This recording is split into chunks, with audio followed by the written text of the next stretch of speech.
नमस्कार दोस्तों, आप सभी का स्वागत है हमारे झारखंड आईएएस एकेडमी का यूट्यूब चैनल में। आज मैं फिर आप लोग के सामने एक बहुत महत्वपूर्ण टॉपिक लेके आए हैं, झारखंड की मिट्टियाँ। इससे भी जेपीएससी, जेएसएससी एवं झारखंड के अन्य सभी एग्जामों में क्वेश्चन पूछी जाती है। तो आइए हम लोग आज चर्चा करेंगे झारखंड की मिट्टियाँ। तो झारखंड की मिट्टी के बारे में हम लोग देखेंगे कि कौन सा क्षेत्र में कौन सी मिट्टी पाई जाती है, कौन सी मिट्टी में कौन सा धातु या अधातु का अधिकता है। तो इस सब के बारे में हम लोग जानेंगे। तो मुख्य रूप से आज हम लोग झारखंड की मिट्टी देखेंगे। तो झारखंड की मिट्टी सबसे पहले देखें तो झारखंड की मिट्टी के संदर्भ में अगर देखना चाहेंगे तो सबसे पहले भारत की मिट्टी हम लोग देखेंगे कि भारत में कितनी प्रकार की मिट्टियाँ पाई जाती है। तो भारत में 8 प्रकार की मिट्टियाँ पाई जाती है। अगर वर्ल्ड में पूछा जाए तो वर्ल्ड में 11 प्रकार की मिट्टियाँ पाई जाती है। तो आइए हम लोग झारखंड के संदर्भ में देखेंगे। झारखंड के संदर्भ में देखने के झारखंड में मुख्य रूप से कितने 6 प्रकार की मिट्टी पाई जाती है। 6 प्रकार की मिट्टी कौन कौन है वो देखेंगे, अभी डिटेल से हम लोग चर्चा करेंगे। आइए हम लोग शुरू करते हैं। सबसे पहले मृदा। तो मृदा है, मृदा मतलब मिट्टी को ही हम लोग मृदा बोलते हैं। इसके अध्ययन को हम लोग क्या बोलते हैं, पैडोलॉजी बोलते हैं। सबसे पहला क्वेश्चन यही बनता है जनरल में कि मृदा के अध्ययन को क्या कहते हैं, तो पैडोलॉजी कहते हैं, क्योंकि पैडोलॉजी के माध्यम से ही मृदा का अध्ययन किया जाता है। तो मृदा क्या है, ये भी क्वेश्चन आती है कि आखिर में हमको मृदा बोलेंगे किसको, मिट्टी बोलेंगे किसको। तो जीवाश्म एवं खनिज तत्वों से जो युक्त भूपृष्ठ की ऊपरी परत को मिट्टी कहा जाता है या फिर मृदा कहा जाता है। किसे कहेंगे मिट्टी, जीवाश्म एवं खनिज से युक्त भूपृष्ठ की ऊपरी परत को हम लोग मृदा कहेंगे। सबसे महत्वपूर्ण है अध्ययन, अगर खनिज पदार्थ के अध्ययन इसमें होता है और खनिजों का मात्रा इसमें देखा जाता है कि कौन सी मिट्टी में कौन सी खनिज का मात्रा क्या है। इसे विश्व स्तर पर भी हम लोग 3 वर्गों में बांटते हैं। 3 वर्ग कौन कौन हो जाएगा, पहला हो जाएगा क्षेत्रीय मिट्टी, दूसरा हो जाएगा अक्षेत्रीय मिट्टी और तीसरा हो जाएगा अंतर क्षेत्रीय मिट्टी। तो क्षेत्रीय मिट्टी किसे कहेंगे, पहला क्वेश्चन आता है क्षेत्रीय मिट्टी।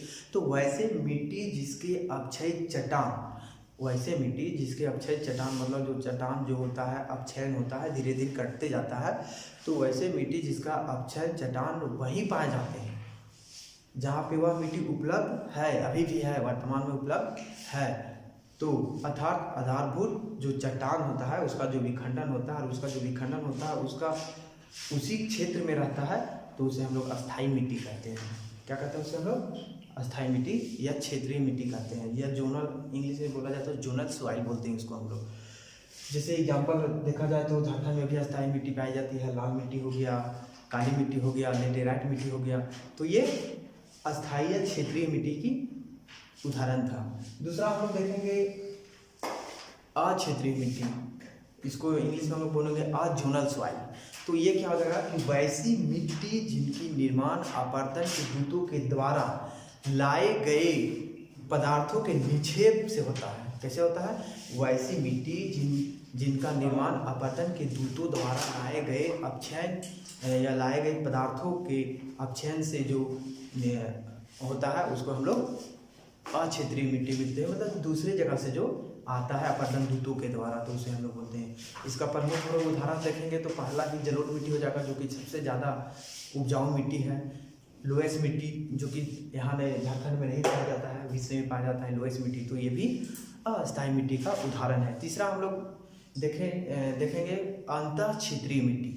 अंतर क्षेत्रीय मिट्टी मतलब इंटरनल जोनल इसको हम लोग इंग्लिश में बोलते हैं। अंतर क्षेत्रीय मिट्टी निर्माण चट्टानों के रासायनिक अपक्षयन, जो रासायनिक क्रिया होता है चट्टानों के अंदर, तो उसे हम लोग बोलेंगे अंतर अपक्षयन या मतलब अंतर क्षेत्रीय मिट्टी। इसमें अगर एग्जांपल हम लोग देखा जाए तो रोसा मिट्टी होता है, रेंडिजीना मिट्टी होता है, जो रेंडिजीना जो अर्जेंटीना में पाया जाता है, चूना पत्थर होता है, और इसमें टेरा रोसा, ये जो मिट्टी है, तो ये मिट्टी सब क्या हो जाएगा, अंतर क्षेत्रीय मिट्टी का एक प्रकार हो जाएगा। टोरा रोसा मिट्टी जो है वो कहाँ पाया जाता है, तो ये भी क्वेश्चन पूछता है, पेपर 1 में पूछ सकता है कि टोरा रोसा मिट्टी कहाँ पाया जाता है, तो ब्राज़ील में पाया जाता है टेरा रोसा। और इसी प्रकार मिट्टी को अर्जेंटीना में भी हम लोग देखें कि अर्जेंटीना में हम लोग क्या बोलते हैं, रेंडिजीना मिट्टी बोलते हैं। क्या बोलते हैं, रेंडिजीना मिट्टी। तो इस संदर्भ में जहाँ तक हम लोग देखें, ये हम लोग मिट्टी की सामान्य जानकारी, मिट्टी किसे कहते हैं, तो ये हम लोग देख रहे थे। अब हम लोग आते हैं कि झारखंड के संदर्भ में आते हैं कि झारखंड का है तो झारखंड मिट्टी हम लोग चर्चा कर रहे हैं, तो झारखंड की मिट्टी के बारे में देखेंगे। तो झारखंड का मिट्टी को मुख्य रूप से कितने 6 भागों में बांटा गया है। कौन कौन है? लाल मिट्टी है, लेटेराइट मिट्टी है, बलुई मिट्टी है, काली मिट्टी है, जलोढ़ मिट्टी है और अभ्रक मुलक मिट्टी है। तो ये 6 प्रकार की मिट्टियाँ मुख्य रूप से पाई जाती है।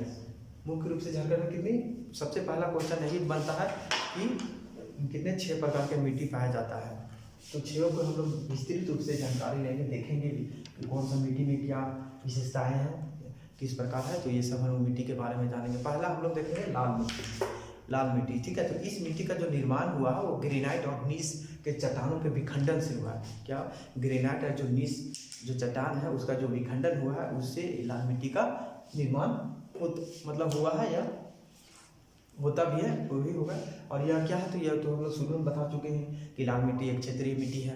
इस मिट्टी में अगर देखा जाए मुख्य रूप से धातु, तो इसमें ऑक्साइड पाया जाता है। लाल मिट्टी में क्या पाया जाता है? यहाँ देखिए हम लोग कि लाल मिट्टी में मुख्य रूप से ऑक्साइड पाया जाता है।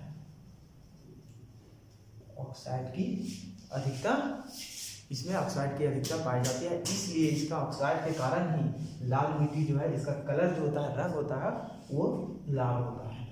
ये भी क्वेश्चन आता है कि लाल मिट्टी किसके कारण लाल होती है। तो ये ऑक्साइड के कारण लाल मिट्टी जो होती है वो लाल होती है।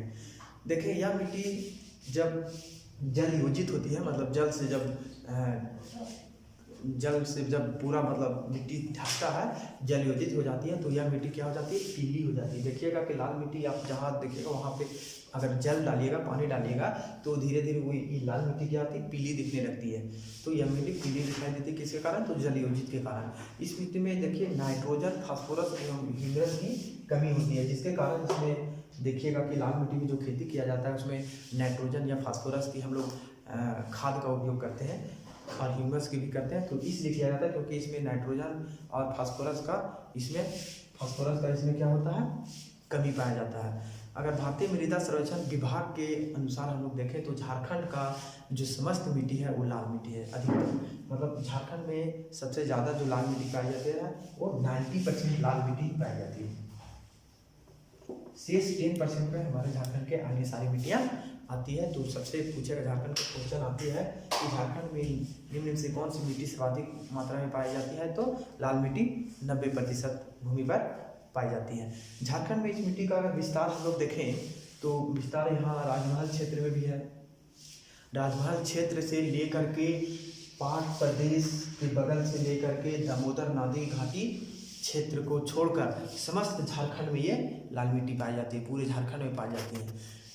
कौन कौन सा? राजमहल को छोड़ करके, दामोदर घाटी को छोड़ करके और पाट प्रदेश को छोड़ करके पूरे झारखंड में लाल मिट्टी की प्रधानता पाई जाती है, लाल मिट्टी पाई जाती है। इस मिट्टी में अगर हम लोग को देखें तो उत्पादन सबसे ज़्यादा क्या क्या होता है? गेहूँ होता है, तंबाकू होता है और एवं मोटे अनाज जैसे मक्का हो गया, ज्वार हो गया, बाजरा हो गया। तो इस सब का उत्पादन लाल मिट्टी में मुख्य रूप से किया जाता है। उसके बाद हम लोग देखें अंतर्राष्ट्रीय मृदा वर्गीकरण के अनुसार अगर हम लोग देखें तो लाल मिट्टी को क्या बोला जाता है? ये भी पूछा जाता है झारखंड के भी मुख्य संदर्भ में या फिर पूरा वर्ल्ड के भी संदर्भ में मिट्टी से अगर ठीक पूछा जाए कि अंतर्राष्ट्रीय मृदा वर्गीकरण के अनुसार लाल मिट्टी को किस नाम से रखा गया या किस में रखा गया है? तो हम लोग ऑक्सीसॉल। क्या? लाल मिट्टी को किसके अंतर्गत रखा गया? ऑक्सीसॉल। किसके अंतर्गत लाल मिट्टी को रखा गया दोस्तों? तो ऑक्सीसॉल के अंतर्गत रखा गया। यह मिट्टी हर्टिकल्चर के लिए ज़्यादा उपयोगी, बहुत ही उपयोगी माना जाता है। ये लाल मिट्टी हर्टिकल्चर के लिए, हर्टिकल्चर कृषि का जो हम लोग अध्ययन करते हैं उसमें हर्टिकल्चर बोलते हैं, तो ये इसके लिए ज़्यादा उपयोगी माना गया है। तो हम लोग ये देखिए लाल मिट्टी में क्या क्या मुख्य रूप से था? ऑक्साइड था।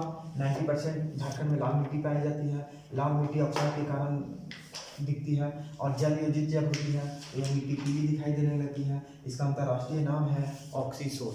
दूसरा हम लोग देखेंगे काली मिट्टी।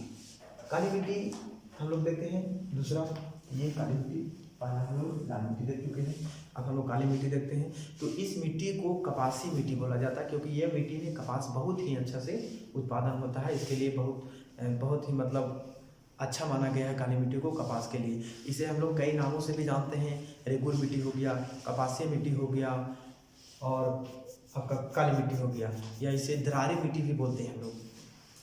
तो यह मिट्टी देखिए शुष्क क्षेत्र में शुष्क कृषि के लिए सबसे महत्वपूर्ण है। जो शुष्क कृषि किया जाता है, कम वर्षा में कृषि किया जाता है, तो ये काली मिट्टी बहुत ही काफ़ी अधिक महत्वपूर्ण है, क्योंकि इसमें जल धारण करने की जो क्षमता होती है ना, बहुत अधिक होती है।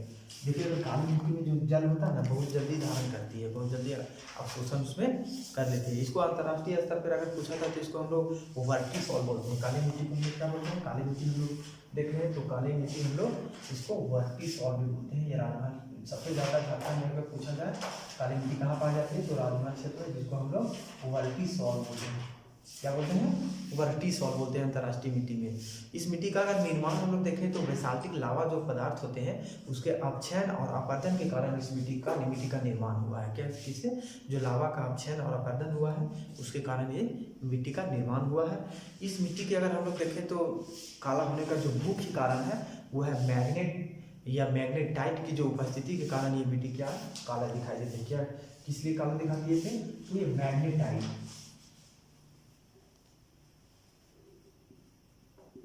इसके कारण दोस्तों मैग्नेटाइट के कारण काली मिट्टी काली दिखाई देती है। तो ये हम लोग देखें किसके कारण? मैग्नेटाइट। इसका अंतर्राष्ट्रीय मिट्टी का नाम क्या है? वर्टिसॉल। इस मिट्टी का देखें काला होने का जो हम लोग देख चुके हैं मैग्नेटाइट के कारण होता है।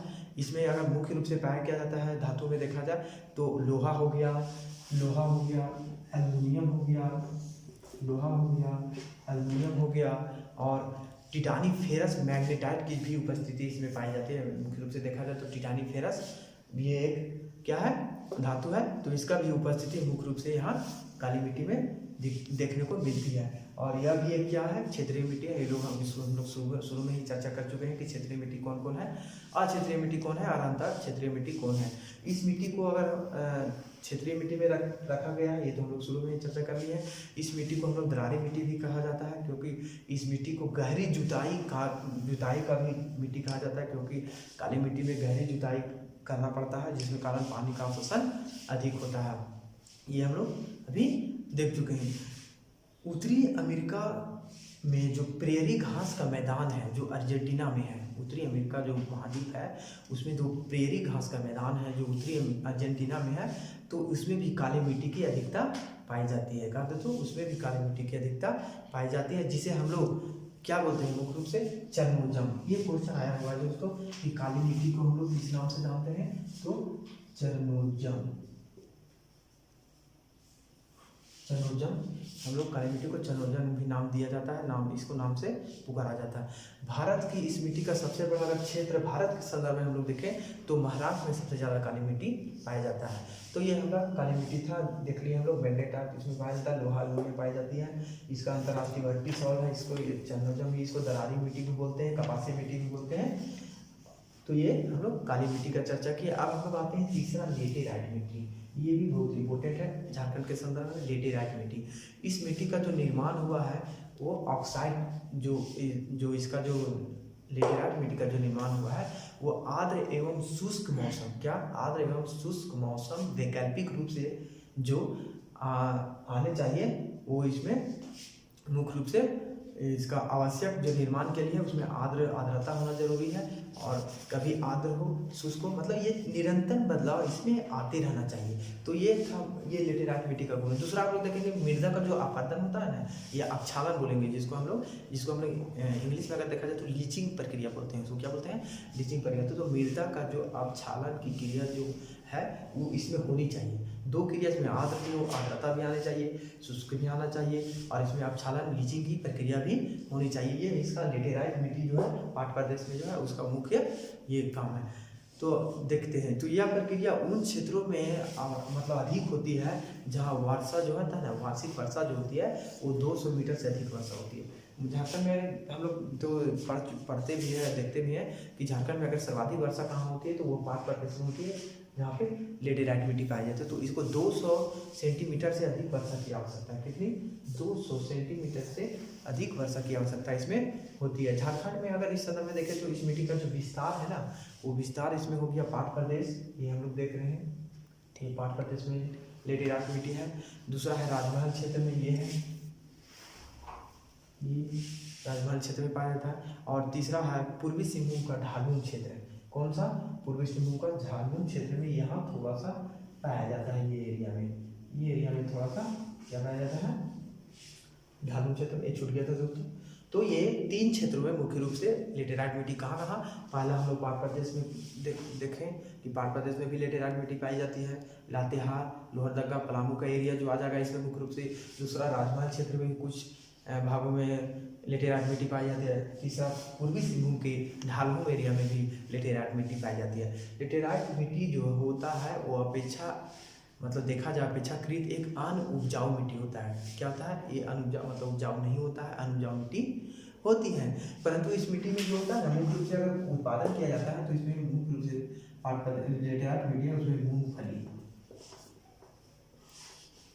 क्या होता है? इसमें मुख्यतः मूंगफली, काजू की कृषि की जाती है। काजू कृषि, मूंगफली और काजू की कृषि की जाती है बड़े पैमाने पर, मतलब बहुत अधिक मात्रा में यहाँ पे मूंगफली और काजू की कृषि की जाती है। और ये भी माना जाता है कि मसाला जो होता है, मसालों के लिए भी यह मिट्टी बहुत ही काफ़ी महत्वपूर्ण है। देखिएगा, मसाला का देश बोला जाता है, मसालों का राज्य बोला जाता है कर्नाटक को, क्योंकि कर्नाटक में भी अधिक मात्रा में लेटेराइट मिट्टी पाई जाती है। वहाँ भी वर्षा अधिक होती है, तो वहाँ मसालों के लिए भी ये क्या है? मसालों के लिए भी लेटेराइट मिट्टी बहुत ही काफ़ी महत्वपूर्ण मानी जाती है। अंतर्राष्ट्रीय स्तर पर अगर हम लोग देखें तो इस लेटेराइट मिट्टी को हम लोग अल्फी सॉल्ट बोलते हैं। क्या बोलते हैं दोस्तों? अल्फी सॉल्ट। ये लेटेराइट मिट्टी को हम लोग अल्फी सॉल्ट बोलते हैं। क्या बोलते हैं? अल्फी सॉल्ट बोलते हैं। अंतर्राष्ट्रीय स्तर पे हम लोग इसको क्या बोलते हैं? अल्फी सॉल्ट बोलते हैं अंतर्राष्ट्रीय स्तर पे। सभी मिट्टी का हम लोग अंतर्राष्ट्रीय नाम को हम लोग देख रहे हैं, उसको भी हम लोग याद रखना जरूरी है आगे चल के।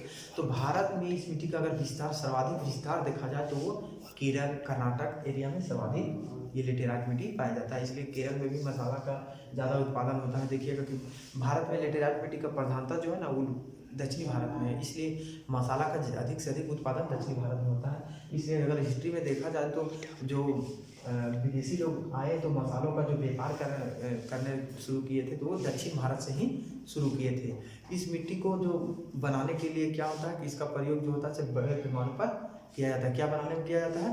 तो ईट हम लोग देखते हैं कि चिमनी ईट जो होता है। अभी देखिएगा कि लातेहार जो नेतरहाट एरिया है ये, उसमें देखिएगा चिमनी ईंटों का वहाँ बहुत बड़ा भट्ठा मतलब अभी भी लगा हुआ है, या फिर ईंटों का वहाँ बहुत अच्छा ही वहाँ पे उत्पादन किया जाता है, मतलब बनाया जाता है।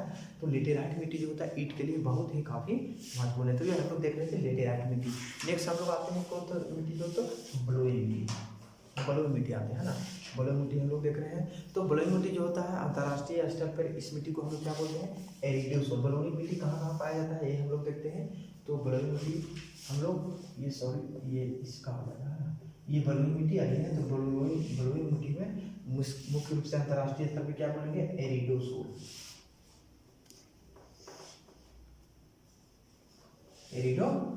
इसको हम लोग अंतर्राष्ट्रीय स्तर पे बोलते हैं, जिसके अंतर्गत इसको मतलब अंतर्राष्ट्रीय अंतर्गत एरिडोसोल के अंतर्गत इस मिट्टी को रखा गया है। झारखंड में अगर इस मिट्टी का जो विस्तार देखा जाए तो संपूर्ण दामोदर एरिया जो है दामोदर घाटी क्षेत्र में है। और यहाँ पर अपक्षयन एवं जो अपर्दन होता है, अपक्षयन और अपर्दन जो प्रभाव है, मतलब अपक्षयन और अपर्दन के कारण या उनके प्रभाव के कारण बोला जाए तो यहाँ का जो गोंडवाना चट्टान है ना, तो गोंडवाना चट्टानों का जो रूपांतरण होते गया तो उसके बाद फिर बलुई मिट्टी का निर्माण हुआ। गोंडवाना चट्टान जो है रूपांतरण होते गया, टूटते फटते गया, तो फिर उसके बाद बलुई मिट्टी का निर्माण हुआ। यह एक क्या है? तो यह बलुई मिट्टी एक अनउपजाऊ मिट्टी होता है, इसमें उत्पादन नहीं होता है। और यह भी एक क्या है, वो हम लोग शुरू में ही चर्चा कर चुके हैं, यह एक क्षेत्रीय मिट्टी है।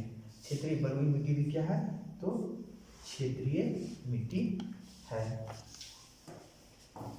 बलुई मिट्टी ये नहीं दोस्त, बलुई मिट्टी ये है, हम ये चर्चा कर रहे थे।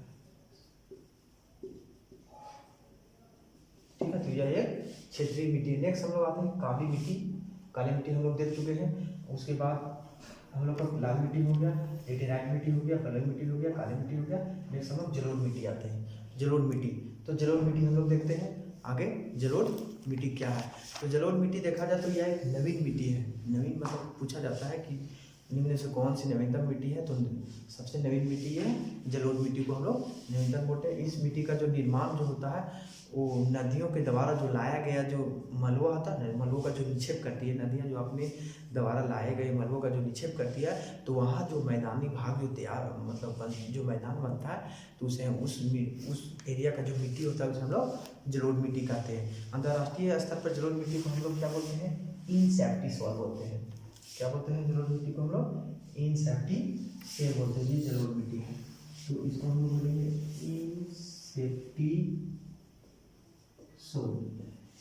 इनसेप्टी सोल यहाँ से लेकर के मतलब झारखंड के उत्तरी एरिया में जो है सिर्फ राजमहल के पहाड़ी के उत्तरी क्षेत्र तक, उत्तरी पूर्वी क्षेत्र तक इस मिट्टी का जो विस्तार है, तो जलोढ़ मिट्टी को हम लोग अंतर्राष्ट्रीय में इनसेप्टी सेल बोलते हैं। झारखंड में इस मिट्टी को अगर विस्तार देखा जाए तो ये हुआ है आपका विस्तार देखते हैं हम लोग संथाल परगना क्षेत्र में जो हुआ है, ये एरिया हो गया संथाल परगना परिमंडल के पूर्वी किनारा, उत्तर पूर्वी किनारा में इस मिट्टी का मुख्यतः विस्तार है। मुख्यतः अगर जिला पूछा जाए तो ये साहेबगंज पाकुड़ का कुछ एरिया इसमें आ जाएगा। नेक्स्ट इधर हम लोग देखते हैं झारखंड के जो राज्य है ना, झारखंड राज्य के उत्तरी सीमा, यहाँ से देखिए, यहाँ से झारखंड राज्य के ये उत्तरी सीमा में, उत्तरी सीमा के जो निम्नवर्ती क्षेत्र है, मतलब सबसे उत्तरी का जो क्षेत्र है उसमें मुख्य रूप से इसमें जलोढ़ मिट्टी पाई जाती है। झारखंड में देखा जाए तो इस मिट्टी का जो विस्तार है ना, वो झारखंड के कुल क्षेत्रफल का, जो झारखंड का टोटल क्षेत्रफल है उसका मात्र 2% भूभाग पर, ये कितना है, मात्र 2% भूभाग पर झारखंड में जलोढ़ मिट्टी पाई जाती है। बहुत ही कम मात्रा में पाई जाती है, क्योंकि नदियों का जो इसमें बड़े बड़े नदियों का जो जल जो है वो कम आती है, जिसके कारण एक गंगा नदी जहाँ यहाँ राजमहल क्षेत्र के पूर्वी से साहिबगंज से गुजरती है, तो वहाँ जलोढ़ मिट्टी का निर्माण हुई है। यह मिट्टी जो है बहुत ही उपजाऊ मानी जाती है। क्या, तो सबसे अगर उपजाऊ मिट्टी होगा तो कौन होगा, जलोढ़ मिट्टी होगा। ये बहुत ही उपजाऊ मिट्टी है। इसको भी हम लोग जलोढ़ मिट्टी को भी हम लोग 2 भागों में बांट कर देख सकते हैं। पहला है खादर और दूसरा है बागर। तो खादर जो है, बागर जो है सो नदियों द्वारा जो लाई गई आपादन दूतों के द्वारा जो अपक्षयन का जो अपक्षय होता है, मतलब हम मिट्टी बनती है तो पुरानी हो जाती है तो उसको हम लोग बागर मिट्टी बोलते हैं, और जो नई रहती है उसको हम लोग खादर बोलते हैं। तो ये दोनों में से बागर और खादर, बागर और खादर में भी पूछा जाए कि सबसे उपजाऊ मिट्टी कौन है, तो जो खादर है, जो कि नवीनतम मिट्टी होती है। तो ये हम लोग देखें जलोढ़ मिट्टी। अब हम लोग आते हैं अभ्रक मूलक मिट्टी। तो अभ्रक मूलक मिट्टी जो है ना, वो जो है मुख्यतः अगर कौन कौन क्षेत्र से पाए जाते हैं, तो इधर ये हो गया मेरा कोडरमा, भिवरी और कुछ हजारीबाग के क्षेत्र में पाया जाता है। उसके बाद फिर एक ये हो गया रांची और कुछ रांची गुमला एरिया में भी ये मुख्य रूप से इसमें पाया जाता है अभ्रक मूलक मिट्टी। अभ्रक मूलक मिट्टी अगर पूछा जाए तो अभ्रक सबसे क्वेश्चन बनता है ये कि भारत की अभ्रक की राजधानी किसे माना जाता है, तो इसी कोडरमा को माना जाता है अभ्रक। इसमें रूबी एवं मास्को वाइट इसका नाम, अभ्रक जो अभ्रक का टाइप है रूबी एवं मास्को वाइट, तो ये यहाँ पे पाया जाता है अभ्रक में। और अभ्रक मूलक मिट्टी बहुत ही कम मात्रा में झारखंड में पाया जाता है। फिर भी कोडरमा को अभ्रक की राजधानी माना जाता है। अभ्रक की राजधानी माना जाता है, अभ्रक की राजधानी इसको माना जाता है। लेकिन सबसे ज़्यादा अगर अभ्रक पूछेगा कि कौन सा राज्य में पाया जाता है, तो सबसे ज़्यादा अभ्रक हमारा आंध्र प्रदेश में पाया जाता है। तो ये हम देखें अभ्रक मूलक मिट्टी। अब हम लोग इसका कुछ विविध देख लेते हैं कि विविध इसमें मुख्य रूप से क्या क्या आएगा। तो मृदा क्षरण या मृदा कटाव जो होती है, मृदा क्षरण जो मृदा कटाव होती है नदियों के द्वारा, पवनों के द्वारा, तो मृदा क्षरण या मृदा कटाव को हम लोग क्या बोलते हैं, रेंगती हुई, मतलब जो रेंगती हुई मृत्यु, मतलब रेंगती हुई मृत्यु कहा जाता है। जैसे धीरे धीरे नदियों के द्वारा, पवनों के द्वारा जो मृदा क्षरण हो रहा है, हम लोग इसको मतलब रेंगती हुई मृत्यु, इसको नाम ही दिया गया पूछेगा, रेंगती हुई मृत्यु या फिर जो होता है डेड मिट्टी जिसको हम लोग बोलते हैं, तो उसको मृदा क्षरण के जो बात होती है उसको हम लोग कहते हैं। झारखंड में कुल अगर क्षेत्रफल के देखा जाए तो 22.4 यानी 22.4% में ये भूभाग पर मृदा क्षरण अभी झारखंड में हो रही। कितना टोटल देखा जाए तो 22.4 0.4% भूभाग पर ही मात्र झारखंड में अभी वर्तमान में मृदा अपरदन या मृदा क्षरण की क्रिया हो रही है। मृदा क्षरण की क्रिया अभी यहाँ पे हो रही है। झारखंड में अगर मृदा क्षरण के कुल अगर कारण देखा जाए, मतलब जो कारण जो होता है मृदा क्षरण हो रहा है, तो मृदा क्षरण कई कारणों से होता है। आपका पवन से हो गया, जल से हो गया, और रासायनिक अभिक्रियाओं के द्वारा जो होता है। तो इस सब में अगर देखा जाए, झारखंड में अगर सबसे ज़्यादा मृदा क्षरण किससे हो रही है, तो जल के कारण हो रही है। जलीय अपरदन यहाँ, जलीय क्षरण यहाँ सबसे अधिक हो रही है। यहाँ कौन सा दोस्तों, जलीय क्षरण यहाँ हो रही है। और अगर यहाँ वायु से अगर देखा जाए, तो वायु से झारखंड में जो मृदा क्षरण है वो शून्य माना जाता है, मतलब यहाँ पे नहीं हो रहा है। वायु के कारण यहाँ पे मृदा क्षरण नहीं हो रहा है। तो ये हम लोग देखें, झारखंड के अगर मृदा क्षरण देखें तो सबसे अधिक संथाल परगना एरिया में होता है। ये सबसे अधिक ये एरिया में, संथाल परगना एरिया में मृदा क्षरण सबसे अधिक हो रहा है। इसमें अगर मुख्य रूप से जिला पूछा जाए तो ये साहेबगंज जिला में हो रहा है, क्योंकि साहेबगंज जिला से ही हमारे झारखंड की जो राष्ट्रीय नदी है गंगा नदी वो प्रवाहित होती है। तो जिसके कारण साहेबगंज एरिया में मृदा क्षरण अधिक हो रहा है। मृदा क्षरण का सबसे बड़ा अगर जिला देखा जाए, जिला पूछा जाए, तो सबसे बड़ा जिला जो हो जाएगा ये देवघर हो जाएगा। ये देवघर जिला में सबसे ज़्यादा हो रहा है। यहाँ लिख देते हैं दोस्तों, मृदा क्षरण की जो सबसे ज़्यादा हो रहा है वो मृदा क्षरण कहाँ हो रहा है, देवघर में। देवघर में सबसे अधिक मृदा क्षरण हो रही है। मृदा क्षरण सबसे ज़्यादा कहाँ हो रही है, देवघर में हो रही है। तो हम लोग ये देखें, मिट्टी के प्रकार देखें कि कौन कौन सी मिट्टी झारखंड में कौन से एरिया में पाई जाती है, कौन सी धातु ये मिट्टी में पाई जाती है। एक बार फिर से हम लोग चर्चा कर लेते हैं कि झारखंड में 6 प्रकार की मिट्टी पाई जाती है। मुख्य रूप से लाल मिट्टी हो गया, लेटेराइट मिट्टी हो गया, बलुई मिट्टी हो गया, काली मिट्टी हो गया, जलोढ़ मिट्टी हो गया और अभ्रक मिट्टी हो गया। तो ये सभी मिट्टियों के हम विस्तारित रूप से बताए हैं, और मैं आशा करता हूँ कि झारखंड की अगर मिट्टियाँ से अगर क्वेश्चन आप लोग को पूछा जाता है तो आप लोग इसका जवाब अच्छी तरह से देंगे। आपको अच्छी तरह से समझ में आ गया होगा एक वीडियो देखने के बाद। अगर आपको कहीं अगर त्रुटि दिखता है तो आप हमारे कमेंट के माध्यम से हमारे तक जरूर पहुँचाएँ। हम इसको सुधारने की या इसमें सुधार लाने की हम कोशिश करेंगे। इसी के साथ हम आप सभी को बहुत बहुत धन्यवाद देते हैं, और हमारे यूट्यूब चैनल को लाइक एवं सब्सक्राइब जरूर करें। Thank you.